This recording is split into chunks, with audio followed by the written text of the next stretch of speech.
Olá, amigos. Para fechar os ciclos reprodutivos de vegetais terrestres, nós vamos conversar sobre as angiospermas. O grupo das angiospermas é o grupo que é um grupo mais recente e é o grupo mais diversificado. Por quê? Porque existem aí algumas novidades evolutivas, algumas apomorfias que conferem grande vantagem em relação ao sucesso reprodutivo.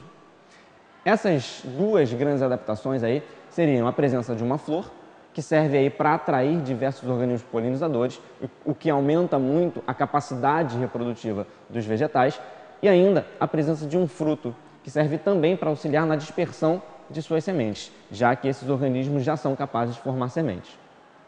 Primeira coisa, sabemos que nos ciclos haplodiplobiontes, a partir de pteridófitas, a fase predominante é o esporófito. Então, aquilo que a gente vê, a nossa planta, a nossa árvorezinha, que a gente consegue enxergar, é o esporófito, que é diploide e é responsável pela produção de esporos.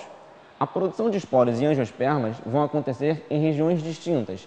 Vão acontecer na flor, mas em uma região, que é a região masculina, que produzirá o esporo masculino, e em uma região feminina, que produzirá o esporo feminino. A região masculina, chamada de androceu, produzirá o grão de pólen. Já a região feminina, chamada de gineceu, produzirá os óvulos, que conterão estruturas que formarão um gametófito.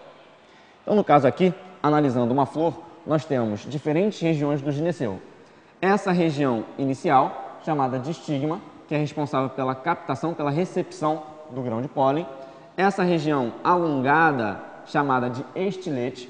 Essa região mais dilatada, chamada de ovário. E essa parte que está dentro do ovário, que são os óvulos.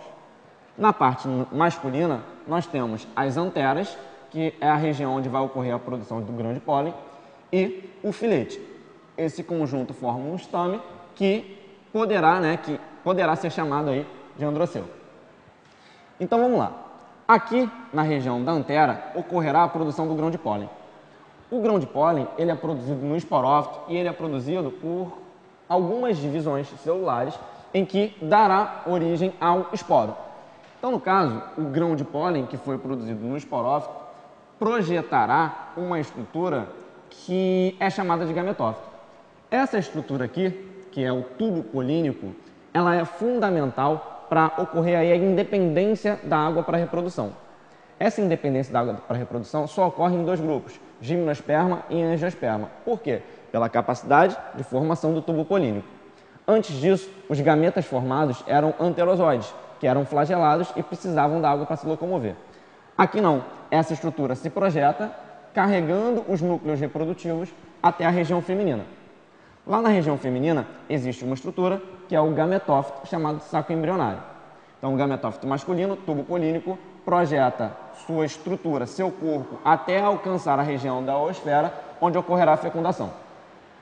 Nas angiospermas ainda existe uma peculiaridade, onde nós poderíamos chamar como dupla fecundação. A dupla fecundação consiste na fecundação de um núcleo reprodutivo com a oosfera, formando o zigoto, que é diploide. E ainda no saco embrionário existem dois núcleos mais centrais, também chamados de núcleos polares, que podem ser fecundados pelo segundo núcleo reprodutivo.